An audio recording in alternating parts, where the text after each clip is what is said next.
इस वीडियो में खाली हम अभी जो प्रिवेंशन ऑफ करप्शन एक्ट है उसका इंट्रोडक्शन, मीनिंग और उसका जो भी बैकग्राउंड है एंड डेफिनेशन क्लॉज करेंगे।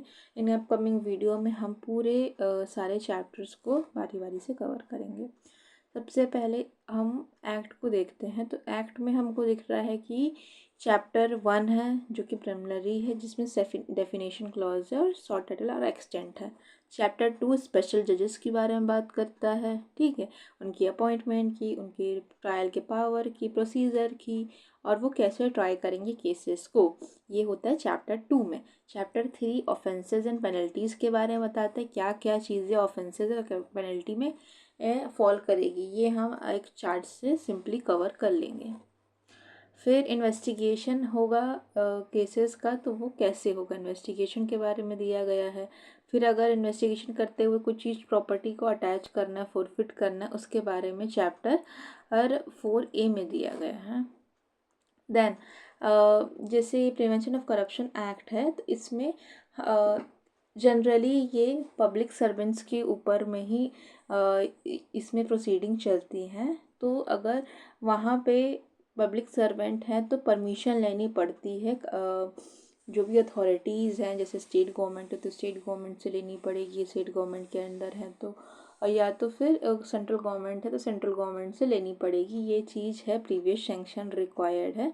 इसके बारे में भी डिटेल देखेंगे। तो प्रिजम्पशन ये माना जाएगा कि कोई भी पब्लिक सर्वेंट अगर वो मतलब ले रहा है कोई अनड्यू एडवाइजमेंट, तो उसके एडवर्स ही माना जाएगा। अक्यूज पर्सन खुद ही कॉम्पिटेंट विटनेस होता है, ठीक है। फिर यहाँ पे मिलिट्री, नेवल, एयरफोर्स में ये अप्लाई नहीं करता है, ठीक है। और अपील और रिवीजन का प्रोविज़न दिया गया है। और ये एक्ट किसी के साथ भी कॉन्ट्रावेंशन में नहीं है, सबके साथ में चलता है ये। और पावर टू मेक रूल्स और रिपील एंड सेविंग के बारे में दिया गया है। प्रिवेंशन ऑफ करप्शन एक्ट का एक्ट नंबर 49 है और इसका enforcement and enactment date same है, 9 सितंबर 1988। प्रियम्बल जो है वो कंसोलिडेट करता है, मतलब इकट्ठा करता है, और अमेंड करता है मतलब चेंज करता है जितने भी लॉज जो कि प्रिवेंशन ऑफ करप्शन से रिलेटेड है पब्लिक सर्वेंट्स के में। और ये जो है इसका नेचर, इस एक्ट का, वो एग्जॉस्टिव इन नेचर है, मीन्स ये खुद में कंप्लीट है। अब किस किस चीज़ों को कंसोलिडेट करता है, तो जो प्रिवेंशन ऑफ करप्शन एक्ट था 1947 का, और जो हमारे आईपीसी में जो प्रोविजंस थे 161 से लेकर के 165A, जो कि करप्शन के बारे में बात करते थे, उसको रिमूव करके एक ही उसमें ला दिया गया। और ये जो रिकमेंडेशन जो थी इस एक्ट को लाने की, वो संथानम कमेटी ने लाई थी। बस एक नाम इम्पोर्टेंट हो जाता है, ठीक है। उसके बाद ये प्रिलिमिनरी चैप्टर 1 प्रिलिमिनरी के बारे में बात करते हैं, सेक्शन 1 to 2। चैप्टर 2 हमारा है स्पेशल जजेस के बारे में, चैप्टर 3 ऑफेंसेस एंड पेनल्टी के बारे में, चैप्टर 4 इन्वेस्टिगेशन के बारे में, चैप्टर 5 अटैचमेंट ऑफ प्रॉपर्टी के बारे में, चैप्टर 6 सैंक्शन फॉर प्रोसिक्यूशन के बारे में। अब इस एक्ट का मेजर ऑब्जेक्टिव क्या है, प्रिवेंट करना है करप्शन को, के केसेस को, पब्लिक सर्विसेज में जो हो रहे हैं, ब्राइवरी हो रही है, अनड्यू एडवांटेज लिया जा रहा है, पब्लिक ऑफिस का मिसयूज़ किया जा रहा है, और इंटीग्रिटी और अकाउंटेबिलिटी बनी रहे, इससे अब्यूज़ ऑफ पावर ना हो, ओके। फिर पनिशमेंट जो दोनों को दी जा रही है, जो ब्राइब दे रहा है और जो ब्राइब ले रहा है, जैसे डाउरी जो देता है उसको भी पनिशमेंट मिलती है, जो डाउरी लेता है उसको भी पनिशमेंट मिलती है। दोनों का प्रोविजन सेक्शन 8 और 9 में दिया गया है। Establish fair investigation and trial mechanism. यहाँ पे इन्वेस्टिगेशन और ट्रायल का मैकेनिज्म बता दिया किसी एक्ट में कि स्पेशल जजेस होंगे, टाइम बाउंड में ट्रायल होगा, डायरेक्ट कॉग्निजेंस लिया जाएगा। सेशन जज कौन होंगे, जो कि स्पेशल जज होंगे, जो कि सेशन जज बनने के योग्य हैं। इससे जो करप्शन केसेस हैं वो स्पीड अप होती हैं। मेन ऑब्जेक्टिव इसका क्या है, और तो ये ऑनेस्ट जो है ऑफिसर उसको प्रोटेक्ट करने का काम करता है, क्योंकि सेक्शन 9 में सैंक्शन रिक्वायर्ड है प्रोसिक्यूशन के लिए, और सेक्शन 17A में अप्रूवल रिक्वायर्ड इन्वेस्टिगेशन करने के बाद, इन्वेस्टिगेशन करना है तो भी हमने को परमिशन लेना है, और सैंक्शन लेना है मतलब प्रोसिक्यूशन करना है तो भी सैंक्शन मतलब परमिशन लेना है, ठीक है।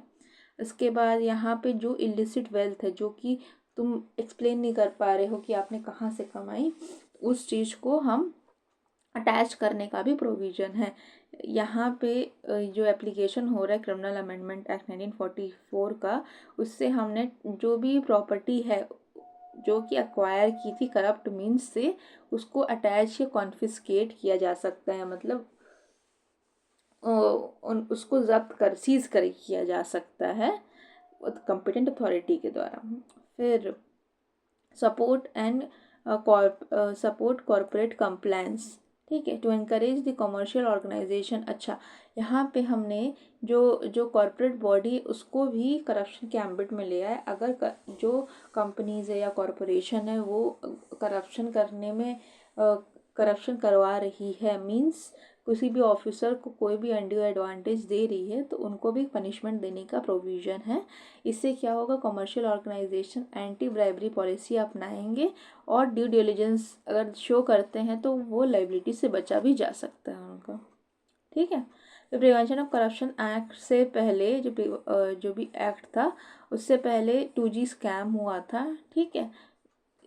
उसके बाद ये मेजर स्कैम्स, बहुत बड़े बड़े स्कैम्स है, जीप स्कैंडल केस, मुद्रा scam, Nagarwala scam, Antule cement scam, ये सब हुआ था। तो एक तरह का नीड लगी, ठीक है,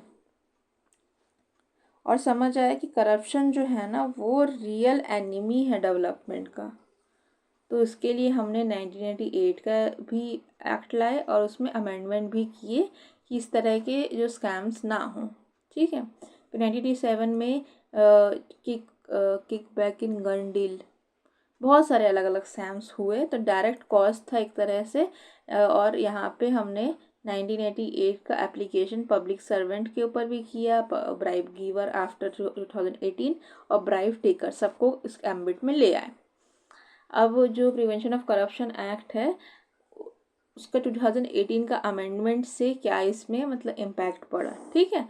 तो prevention of corruption deters corruption by the punishment under undue advantage, bribery and misconduct of the public servant, ठीक है। यहाँ पे जो हमारा एक्ट है वो पनिश करता है अनड्यू एडवांटेज को, ब्राइबरी को, और जो भी मिसकंडक्ट हो रहे हैं पब्लिक सर्वेंट जो कर रहे हैं। अमेंडमेंट जो है उसके स्कोप को वाइड बनाता है, ठीक है। और इस यहाँ पे ये बोला गया था state of MP versus Ram Singh 2000 का केस है। तो उसमें कोर्ट ने हेल्ड किया था कि जो करप्शन एक तरह का कैंसर है, मीन्स अंदर से देश को खा रहा है, ठीक है। और इसमें जो हमारा अमेंडमेंट हुआ prevention of corruption amendment act 2008 और जो हमारा लोकपाल एक्ट था, उस सब ने मिल के इंट्रोड्यूस किया है हमारा सेक्शन 8 को अमेंड करके। उसमें पब्लिक सर्वेंट जो ब्राइब दे रहे हैं, ब्राइबिंग और पब्लिक सर्वेंट जो दे रहे हैं उसको पनिश किया, जो कमर्शियल ऑर्गेनाइजेशन करती है उसको पनिश किया, और अनड्यू एडवांटेज मांग रहा है कोई पब्लिक सर्वेंट, ठीक है, बाय करप्ट या illegal means by exercise of the personal influence, अपना पर्सनल इन्फ्लुएंस करके अगर कोई अनड्यू एडवांटेज मांग रहा है तो उसको भी किया। फिर पब्लिक सर्वेंट को ब्राइवरी के लिए उसको पनिशमेंट 7 में दी गई है, मतलब अगर वो खुद से लेते हैं तो 7 में दिया गया, उनको कोई और देता है मीन्स हम दे रहे हैं तो हमको पनिशमेंट दी जाएगी, ठीक है। उसके बाद सेक्शन 13 में क्रिमिनल मिसकंडक्ट के बारे में दिया गया है बाय पब्लिक सर्वेंट, ठीक है। तो इसके बाद यहाँ पे इंट्रोडक्शन हुआ कि ब्राइब गिवर को भी रिस्पॉन्सिबिलिटी लेना, मतलब उनके भी लाइबिलिटी बनेगी और कॉरपोरेशन की भी लाइबिलिटी बनेगी। और यहाँ पे प्रायर अप्रूवल का कॉन्सेप्ट इंक्लूड किया 17 की A में, और ये जो टर्म था ग्रेटिफिकेशन उसको चेंज करके अनड्यू एडवांटेज कर दिया गया। फिर यही सब ऑब्जेक्टिव है कि यहाँ पे हमने पब्लिक सर्वेंट की डेफिनेशन को बड़ा किया, इस पर 12 पॉइंट्स हैं ताकि बहुत से ज़्यादा मतलब ज़्यादा से ज़्यादा लोग कवर हो सके। न्यू ऑफेंसेस को ऐड किया क्रिमिनल मिसकंडक्ट में, स्पेशल कोर्ट्स का एस्टैब्लिशमेंट किया, हायर पेनल्टी दी गई ताकि कोई भी व्यक्ति ये चीज़ करने से डरे। फिर स्पेशल जज के बारे में प्रोविज़न है, इन्वेस्टिगेटिंग ऑफिसर के बारे में प्रोविज़न है, सैंक्शनिंग अथॉरिटी सेंट्रल गवर्नमेंट या स्टेट गवर्नमेंट हो सकती है। और ये सब इंपॉर्टेंट सेक्शंस है, तो एक बार इसको लास्ट में पूरा कंप्लीट इसको मतलब रीड कर लेंगे किस किस में क्या है, मतलब सेक्शन वाइज याद होनी चाहिए। करप्शन लॉ, इससे पहले क्या क्या है, मतलब करप्शन लॉ इंडिया में क्या क्या है, तो दिल्ली पुलिस एस्टैब्लिशमेंट कि सीबीआई बीएनएसएस में था, सॉरी आईपीसी में था, जो कि अब आ चुका है प्रिवेंशन ऑफ करप्शन एक्ट में। लोकपाल एंड लोकायुक्त एक्ट जो हाई लेवल गवर्नमेंट अथॉरिटी होते हैं उनके लिए है, ठीक है। इसके बाद सीवीसी भी गवर्न करता है, सीवीसी सुपरवाइज करने का काम करता है दिल्ली पुलिस एस्टैब्लिशमेंट को। Then prevention of money laundering act, benami transaction act, ये सब बहुत सारे हमारे पास ऑलरेडी करप्शन लॉ हैं इंडिया में। अब ये लैंडमार्क केसेस जो हैं जो कि शेप करने में हेल्प किए करप्शन एक्ट को, तो सबसे पहला है सुब्रमण्यम स्वामी वर्सेस मनमोहन सिंह। ये दोनों बड़े बड़े पॉलिटिशियन हैं, उन्हीं के नाम के ऊपर ये केस है। तो 2012 का केस है। यहाँ पे डिले हो रहा है सैंक्शन देने में, जैसे सैंक्शन देना पड़ता है कंपिटेंट अथॉरिटी का कि अगर उनको प्रोसिक्यूशन करना है पब्लिक सर्वेंट का, तो सैंक्शन रिक्वायर्ड रहता है from the authority that is central government and the state government. तो कोर्ट हेल्ड करती है कि सैंक्शन का जो प्रोसिक्यूशन है वो रीजनेबल टाइम में देना चाहिए। मींस ऐसा नहीं कि इन्फिनिट टाइम के लिए उसका सैंक्शन प्रोसेस को होल्ड करके रखे। ये एक तरह से गाइडेंस दे दी कि 3 महीने या फिर 1 महीने प्लस कंसल्टेशन में लगते हैं, इससे ज़्यादा थोड़ी ना लगते हैं, ठीक है। उसके बाद अनड्यू डिले जो होता है, अनड्यू डिले होता है वो जो पर्पस है इस एक्ट का उसको डिफीट कर देता है। और सिटीजन के पास राइट है कंप्लेंट्स फाइल करने का ताकि प्रोसिक्यूशन हो सके करप्ट ऑफिसर्स के। ये उनका जो राइट है इंडिविजुअल का वो भी छीन रहा है, और इससे जो है वो पर्पस जो है इस एक्ट को बनाने का पर्पस भी डिले हो जाएगा। इसीलिए हमको जो सरकार है उनको सैंक्शन देना पड़ेगा और रीजनेबल टाइम में दे देंगे तो काम आगे बढ़ेगा। ऐसे जो जो अल्टीमेट पर्पस है उस एक्ट को लाने का, इस एक्ट को लाने का, प्रिवेंशन ऑफ करप्शन एक्ट 1988 को लाने का, वो डिफीट नहीं होगा। फिर M Narayan Nambiar versus state of Kerala 1963 का केस है। यहाँ पे जो जो जो पहला हमारा वो था corruption prevention of corruption act, उसके ऊपर बेस्ड था। वहाँ पे जो डेफिनेशन थी पब्लिक सर्वेंट की, उसको बोला गया था कि ब्रॉड बनाइए, उसको लिबरली इंटरप्रेट करिए ताकि इस एक्ट का इफेक्ट लाया जा सके। क्योंकि पर्पस यहाँ पे एक्ट का ये है कि इंटीग्रिटी बनी रहे, एक तरह से ट्रस्ट बना रहे, पब्लिक ट्रस्ट बना रहे पब्लिक एडमिनिस्ट्रेशन के ऊपर।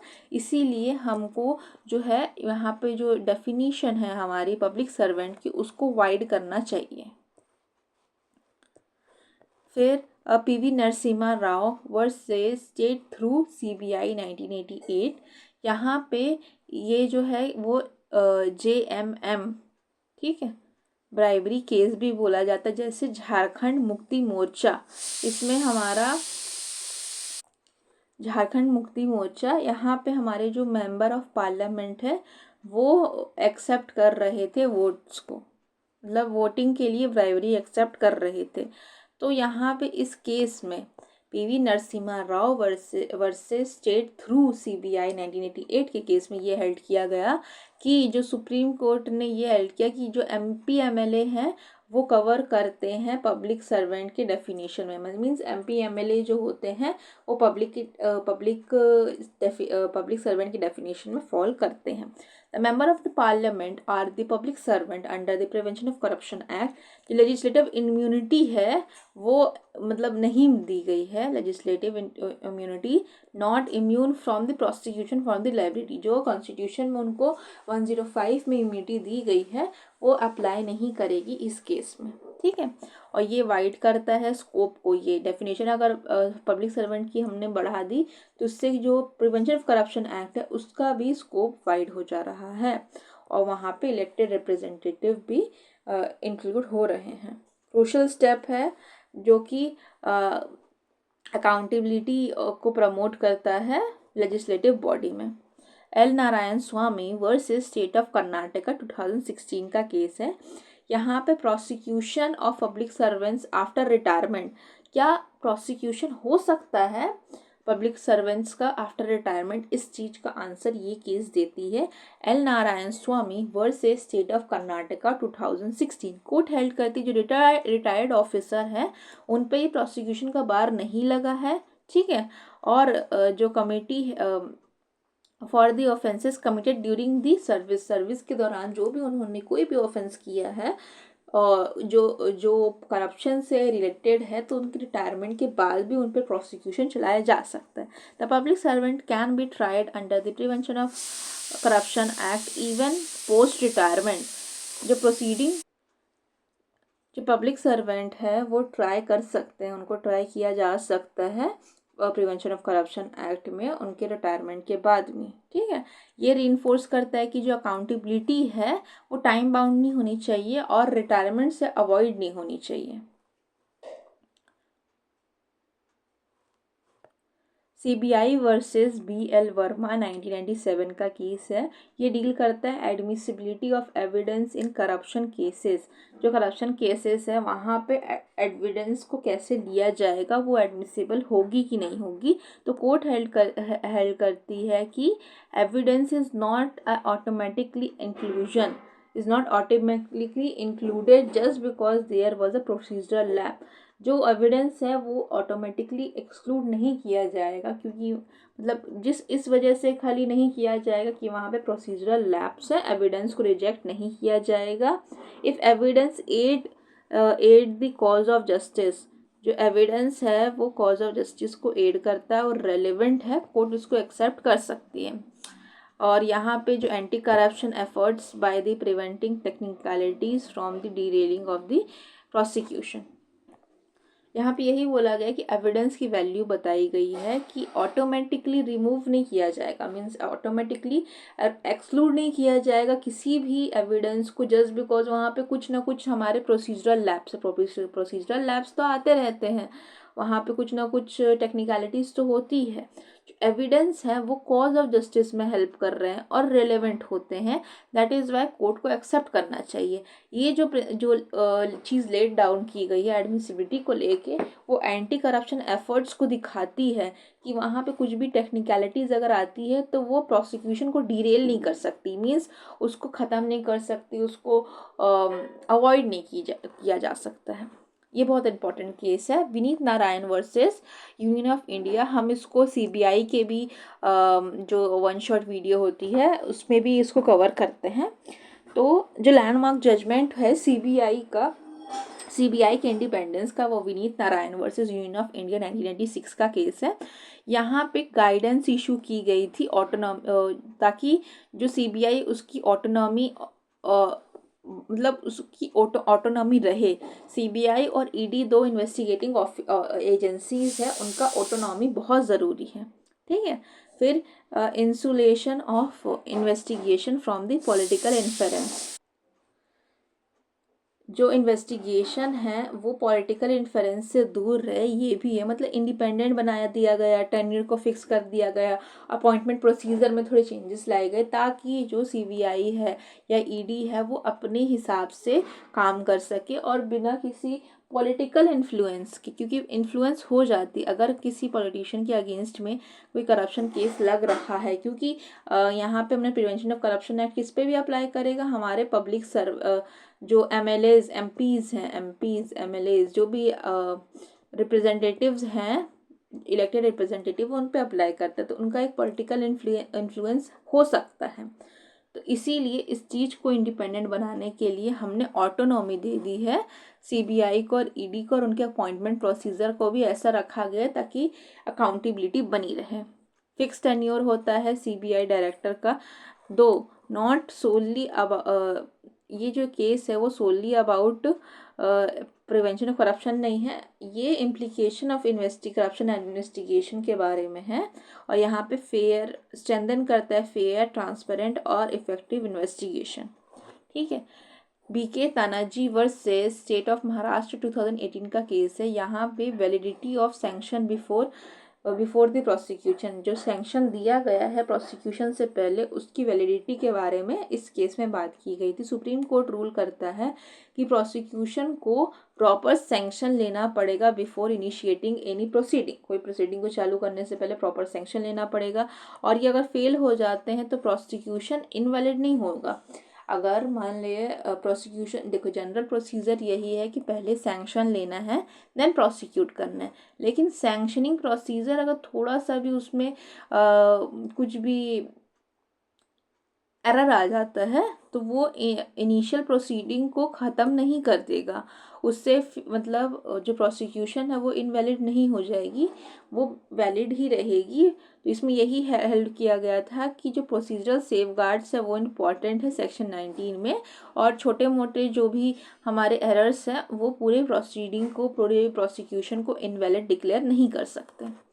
फिर state via DSP Delhi police establishment, DSP deputy superintendent of police, ठीक है, और आर सौंदर्य रूसू, सौंदर्या रूसू, ये नाम आप देख लीजिएगा, लेकिन जो भी इस केस का नाम है डिसअप्रोप्रिएट एसेट्स के बारे में बात करता है, जहाँ पे आपके एसेट्स जो अनएक्सप्लेन्ड है और कहाँ से आए आप उस चीज़ को नहीं बताया जाता, तो उसको हम लोग बोलते हैं डिसप्रपोर्शनेट एसेट्स, ठीक है। तो यहाँ पे बोला जाता है कि खाली पजेशन हो डिसप्रपोर्शनेट इनकम का, वो इनफ नहीं है। प्रोसिक्यूशन को ये भी प्रूव करना पड़ेगा कि जो एसेट्स हैं वो एक्वायर किए गए थे करप्ट मीन्स के उससे, और source of income claimed by the accused is false and is insufficient. अगर वो बोल रहे हैं कि मेरी इतनी इतनी ज़मीन थी, मैं इतना अमीर था मतलब उससे पहले, जॉब में आने से पहले या पब्लिक सर्वेंट बनने से पहले, तो वो चीज़ उसको मतलब प्रोसिक्यूशन को beyond the reasonable generally burden of proof आ जाता है किसी एक्यूज्ड के ऊपर, क्योंकि उसके पास इतने ज़्यादा प्रॉपर्टी है, लेकिन प्रोसिक्यूशन को भी एटलीस्ट करप्ट मीन्स यूज़ करते थे ये प्रूव करना पड़ेगा, और किस इनकम से, मतलब कहाँ से ये इनकम आई उसको भी बताना पड़ेगा। यशवंत सिन्हा वर्सेस सीबीआई 2020 का केस है। ये 17A के ऊपर बेस्ड है। The court held that the condition in 17A are mandatory. जो कंडीशंस दी गई है ना 17A में, वो मैंडेटरी है, वो डिस्क्रिशनरी ही है, डिस्क्रिशनरी नहीं है, not discretionary. Prior approval required होता है, ये एक असेंशियल कंपल्सरी कंपोनेंट है। साइन क्वानन मीन्स बहुत इंपॉर्टेंट सा एस्पेक्ट है, जो कि बहुत ज़्यादा रिक्वायर्ड है, इस चीज़ को ध्यान में रखना, right. Then CBI versus BA Lokesh 2018 का केस है। 19 का 3 जो है वो वैलिडेशन ऑफ सैंक्शन के बारे में बात करता है। If there is a technical defect हो रहा है सैंक्शन में, तो ट्रायल को विशिएट नहीं करेगा। ये तो हमने बोल ही दिया कि सैंक्शन में कोई गलती होती तो उससे पूरा ट्रायल विशिएट नहीं हो सकता। ये एग्जैक्टली केस लॉज तो याद नहीं रह पाएंगे, बट जो प्रिंसिपल्स हैं उसके ऊपर कॉन्सेप्चुअल क्वेश्चन बनते हैं, तो वहाँ पे एक अंडरस्टैंडिंग डेवलप हो जाती है, तो वो हेल्प करती जब जो यूपीएससी कंडक्ट करा रही है, राइट।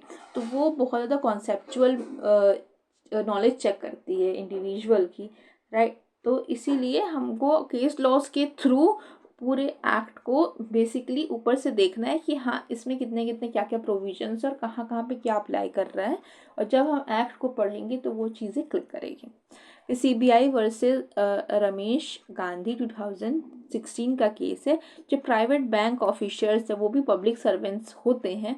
अगर जो बैंक है वो गवर्न होती है आरबीआई के through, that is a government body, RBI उसको रेगुलेट करती है, तो वो होता है। ये बहुत इंपॉर्टेंट केस, रिसेंट केस है Sita Soren versus union of India. 7 जजेस बेंच की केस थी, जो कि ओवरटर्न कर देती पीवी नरसिम्हा राव के वर्डिक्ट को, right.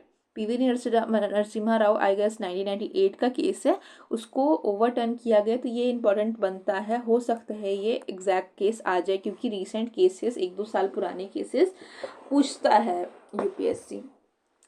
Then the Sita Soren versus union of India 2024 accepting bribe for votes और स्पीचेस।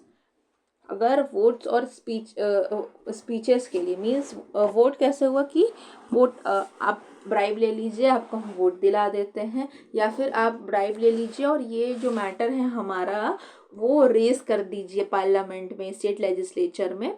जो भी हमारे एक्सेप्ट कर रहे हैं ब्राइब को वोट्स या स्पीचेस के लिए लेजिस्लेचर में, या तो यूनियन हो या तो स्टेट हो, और ये जो चीज़ की गई है ना इनसे, ये प्रोटेक्टेड नहीं है हमारा आर्टिकल 105 के 2 में या फिर 19 के 2 में, ये बिल्कुल इम्यूनिटी प्रोवाइडेड नहीं है।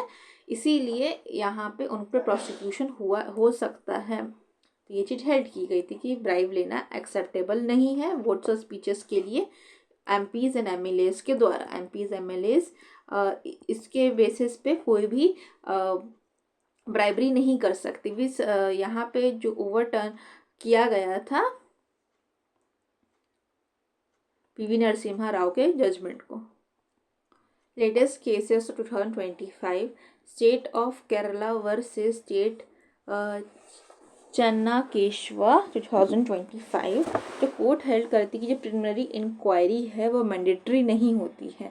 मतलब अगर प्रिवेंशन ऑफ करप्शन का केसेस है तो वहाँ पे preliminary inquiry before registering FIR required नहीं है, मैंडेटरी नहीं है। Absence of criminal preliminary inquiry ground नहीं बनता है क्वॉशिंग एफआईआर या क्रिमिनल प्रोसीडिंग को, ठीक है। और प्री एफआईआर हियरिंग का कोई राइट नहीं होता, और ललिता कुमारी जजमेंट जो है उसको वायलेट नहीं किया गया था। जो कोर्ट क्लैरिफाई की ललिता कुमारी का जो जजमेंट है वो does not require pre inquiry in every corruption case, ठीक है। ये जो प्रिलिमिनरी इंक्वायरी है वो डिस्क्रिशनरी होती है और फैक्ट स्पेसिफिक होती है। तो बेसिकली अगर बोल सकते हैं कि state of Karnataka versus Shri Chandra Keshava Channakeshava, इसमें यही हुआ कि preliminary inquiry not required, not mandatory, ठीक है। और यहाँ पे कोई अगर हो भी जाती है, अगर नहीं होती है तो प्रिलिमिनरी इंक्वायरी नहीं कंडक्ट की जाती तो वो उस चीज़ को ट्रायल को ख़त्म नहीं कर देती, ठीक है। फिर Raghunath Bansrupan Pandey versus state of Gujarat. यहाँ पे बोला गया कि स्टे ऑन कन्विक्शन जो है वो एक्सेप्शन होता है। The court should ordinary not stay conviction in corruption cases involving the public servant. जहाँ पे पब्लिक सर्वेंट है वहाँ पे कन्विक्शन को स्टे नहीं करा जाएगा। सस्पेंशन ऑफ सेंटेंस का मतलब ये नहीं होता कि कन्विक्शन हो गया। हाई कोर्ट ने अगर किसी सेंटेंस को सस्पेंड किया गया है but refuse to stay conviction, तो सुप्रीम कोर्ट ने इस चीज़ को अपहेल्ड किया गया था। फिर एक्सेप्शनल सर्कमस्टेंसेस में जो पिटिशनर है वो फेल हो रहे हैं कंपेलिंग रीज़न, इसलिए उनका प्ली को डिसमिस कर दिया गया। थोड़ी टेक्निकलिटीज़ के ऊपर बेस्ड है, तो जिसके कॉन्सेप्ट्स क्लियर होंगे उनको अच्छे से समझ आएगा ये केस। फिर Aman Bhatia versus state of G and city of Delhi, the court held जो स्टैम्प वेंडर्स होते हैं वो हमारे पब्लिक सर्वेंट होते हैं क्योंकि पब्लिक ड्यूटी को परफॉर्म कर रहे हैं। दे परफॉर्म पब्लिक ड्यूटी, ये रेमुनरेशन लेते हैं गवर्नमेंट सिस्टम से, रेगुलेट करते हैं डिस्काउंट रेगुलेशन मतलब गवर्नमेंट सिस्टम से इनको रेमुनरेशन मिलता है। At their activity are controlled by Indian stamp act. इसीलिए जो स्ट्रीट वेंडर्स होते हैं जो स्टैम्प वेंडर्स होते हैं वो भी पब्लिक सर्वेंट की कैटेगरी में फॉल करेंगे, ठीक है। Acquittal due to the lack of proof, the prosecution failed to prove a demand of bribe। इसके यहाँ पे प्रिवेंशन ऑफ करप्शन एक्ट में दो चीज़ें इंपॉर्टेंट है, डिमांड ऑफ ब्राइब होना चाहिए और एक्सेप्टेंस ऑफ ब्राइब होना चाहिए, ठीक है।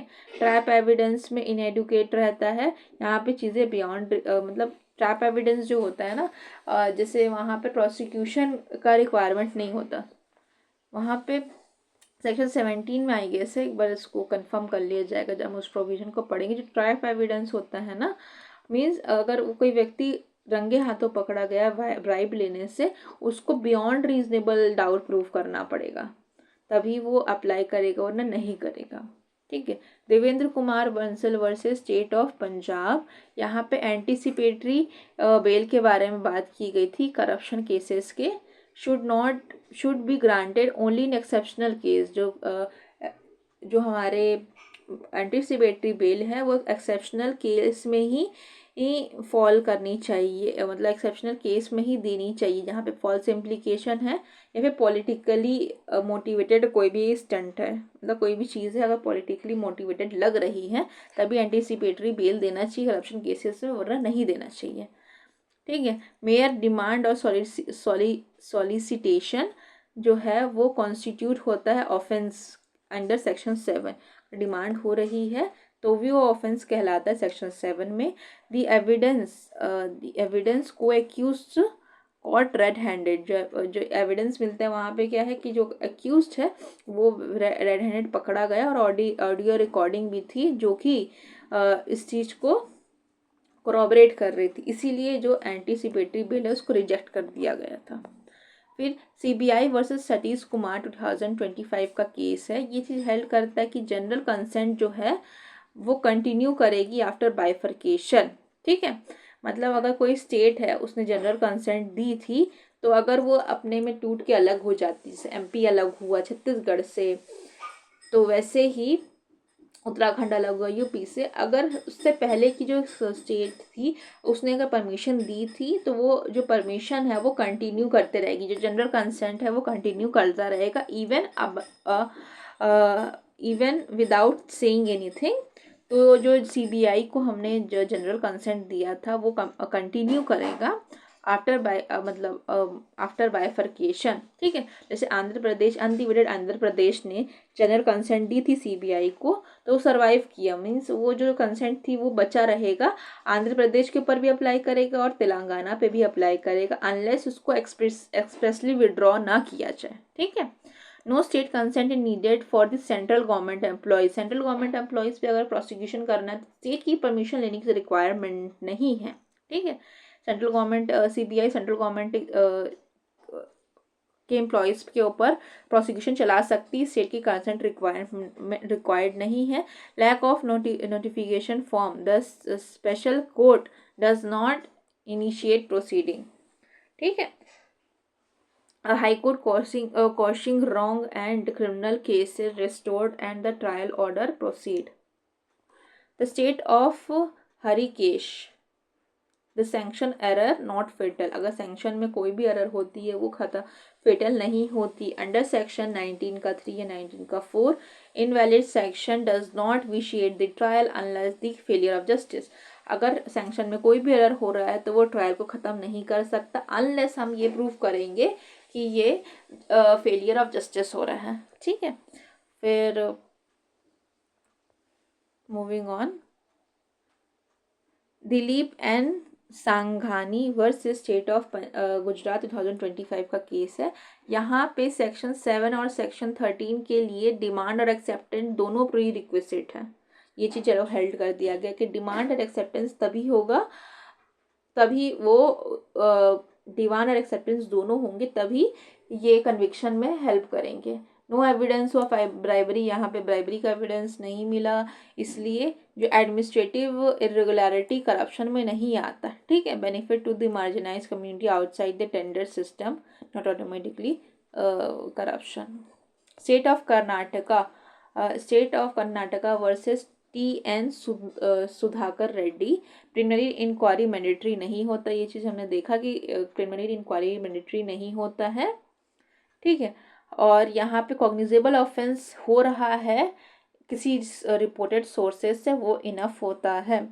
सोर्स रिपोर्ट को ही हम लोग प्रिलिमिनरी इंक्वायरी मान सकते हैं। डिटेल्ड असेसमेंट है किसी के इनकम का तो वो जस्टिफाइड है रजिस्ट्रेशन ऑफ FIR के लिए। Nirankar Nath Pandey versus state of UP 2025 का केस है। इनकम ऑफ स्पाउस जो है वो भी कंसिडर किया जाना चाहिए जब हम एसेट्स को एवेल्युएट करते हैं। हो सकता है कि हस्बैंड के पास करप्शन चार्जेस हैं और वाइफ बहुत ज़्यादा अच्छा कमाती है या फिर बहुत अच्छे बैकग्राउंड से हैं, तो ऑटोमेटिकली जो स्पाउस की जो हस्बैंड की लाइफ है वो भी थोड़ी सी अच्छी होगी, उनके पास भी सारी सुख सुविधाएं होंगी। तो जब भी हम लोग करप्शन का जो असेसमेंट करते हैं एसेट्स का, तो हमको इनकम ऑफ द स्पाउस को भी कंसिडर करना चाहिए। Long term valuation must be adjusted for inflation. जो बहुत ज़्यादा पुरानी प्रॉपर्टी है उसमें इन्फ्लेशन का एडजस्टमेंट भी करना चाहिए। विश्वास दास वर्सेस सीबीआई, जो LIC डेवलपमेंट ऑफिसर हैं वो भी फॉल करते हैं under the definition of prevention of corruption act. fraudulent claim settled case, the appellate bifurcated death to fabricated. अच्छा, यहाँ पे फ्रॉडलेंट क्रिमिनल केस था, यहाँ पे अपीलेट जो थे वो डेथ को फैब्रिकेट किया था, इसीलिए उसका कन्विक्शन हुआ प्रिवेंशन ऑफ करप्शन एक्ट में as well as the prevention Indian penal code में। एप्लीकेबिलिटी ऑफ दिस एक्ट, ये पूरे इंडिया पे अप्लाई करता है एज वेल एज जो भी सिटीजन्स आउटसाइड इंडिया उस पर भी अप्लाई करता है।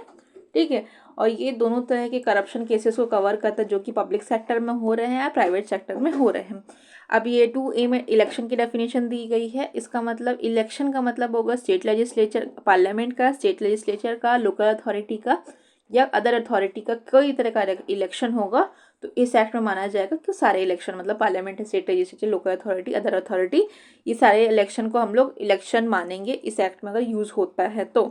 प्रिस्क्राइब का मतलब प्रिस्क्राइब होता है, यहाँ पे हम सेक्शन 29E से लिंक कर सकते हैं। जो भी rules government, central government prescribe करती है वो प्रिस्क्राइब्ड है। फिर पब्लिक ड्यूटी, पब्लिक ड्यूटी का मतलब होता है discharge of duty of the state. जो भी स्टेट की ड्यूटी होती है जो इम्पैक्ट करती है पब्लिक को या फिर कम्युनिटी एट लार्ज को, उसको हम लोग पब्लिक ड्यूटी बोलते हैं। ठीक है, अब स्टेट में क्या क्या आएगा, जो भी कॉरपोरेशन स्टैब्लिश हो रहे हैं सेंट्रल गवर्नमेंट के एक्ट से, प्रोविंशियल एक्ट से या स्टेट एक्ट से, उसको हम लोग मानेंगे वो स्टेट होती हैं। या तो कोई भी अथॉरिटी या बॉडी जो कि ओन करती है, कंट्रोल करती है, एड करती है किसी, मतलब की जाती, कोई भी अथॉरिटी जो कि ओन की जा रही है, कंट्रोल की जा रही है, एड की जा रही है किसी भी गवर्नमेंट से या गवर्नमेंट कंपनी से, उसको भी हम मानेंगे कि वो स्टेट की डेफिनेशन में फॉल कर रहा है। सबसे इंपॉर्टेंट डेफिनेशन इस एक्ट का है पब्लिक सर्वेंट की डेफिनेशन। ठीक है, तो ये अपने में एग्जॉस्टिव है, 12 पॉइंट्स दिए गए हैं, ये आएंगे हमारे पब्लिक सर्वेंट के। लेकिन उसमें और बताया गया पब्लिक ड्यूटी करके हमको लिख दी गई any one holding office to perform public duty. तो ये एक तरह से वाइड बना दिया गया इसके एम्बिट को। यहाँ से सुप्रीम कोर्ट इंटरप्रेट करते रहती है कि सिंस हमने पढ़ा कि जो LIC इंश्योरेंस वाले हैं वो भी आएंगे इसमें, और हमारे जो स्टैम्प वाले जो रहते स्टैम्प वेंडर होते वो भी इसमें आते हैं। तो इससे करके डेफिनेशन को बढ़ाया जा सकता है सुप्रीम कोर्ट के, मतलब सुप्रीम कोर्ट इसको बढ़ा सकती है। ठीक है, फिर जो पब्लिक सर्वेंट के डेफिनेशन हम किससे लिंक करेंगे, BNSS से लिंक करेंगे। 2 के 28 में दिया गया है BNSS का डेफिनेशन पब्लिक सर्वेंट का, मतलब BNSS के 2 के 28 में दिया गया है पब्लिक सर्वेंट का डेफिनेशन। तो 2 के C में हमारा दिया गया है पब्लिक सर्वेंट का definition under prevention of corruption act 1988। तो गवर्नमेंट एम्प्लॉयज़ आते हैं इसमें, जिसकी सैलरी दी जा रही है, फीस दी जा रही है, कमीशन दिया जा रहा है, या तो एम्प्लॉयज़ ऑफ लोकल अथॉरिटी जैसे म्यूनसिपैलिटी हो गई। ठीक है, या फिर गवर्नमेंट कॉरपोरेशन के या गवर्नमेंट कंट्रोल के जो बॉडी हैं वो आ गए, हमारे जजेस आ गए, जो जजेस आ गए, या फिर कोई भी एजुडिकेटिंग अथॉरिटी है वो आ गए, कोर्ट अपॉइंटीज़ आ गए। ठीक है, कोर्ट जिनको अपॉइंट करती, जैसे लिक्विडेटर हो गया, रिसीवर हो गया, कमिश्नर हो गया, ताकि एडमिनिस्ट्रेशन जस्टिस हो सके, उनको भी हम लोग पब्लिक सर्वेंट मानते हैं। जो आर्बिट्रेटर होते हैं या फिर कोई भी केसेस को डिसाइड कर रहे हैं जो कि कोर्ट ने उनको दिया, इसी पब्लिक अथॉरिटी ने दिया है, उसको भी हम लोग पब्लिक सर्वेंट मानते हैं। इलेक्शन ऑफिसर जो कि इलेक्शन रोल को, जो इलेक्शन ऑफिसर हैं जो रोल को, पब्लिक रोल को प्रिपेयर कर रहे हैं या फिर इलेक्शन कंडक्ट करा रहे हैं, उसको इलेक्शन ऑफिसर भी आते हैं पब्लिक सर्वेंट की डेफिनेशन में। कोई भी व्यक्ति परफॉर्म कर रहा है पब्लिक ड्यूटी वो भी आते हैं इसकी डेफिनेशन में।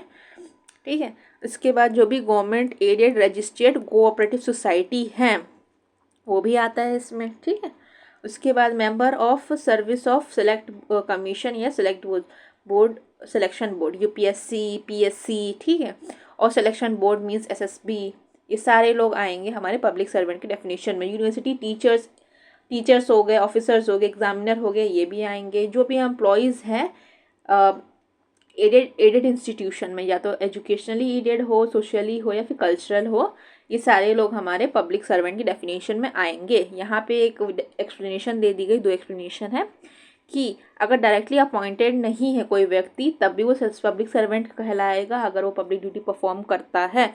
यहाँ पे बोल दिया गया है कि जो अपॉइंटमेंट जो है ना, वो क्राइटेरिया नहीं चेक करने का कि पब्लिक सर्वेंट है कि नहीं, अपॉइंटमेंट नहीं है, उनकी ड्यूटी से हम डिसाइड करते हैं कि वो पब्लिक सर्वेंट है कि नहीं। अगर कोई व्यक्ति अपॉइंटेड नहीं है सेंट्रल गवर्नमेंट से बट वो पब्लिक ड्यूटी परफॉर्म करता है तो वो पब्लिक सर्वेंट है।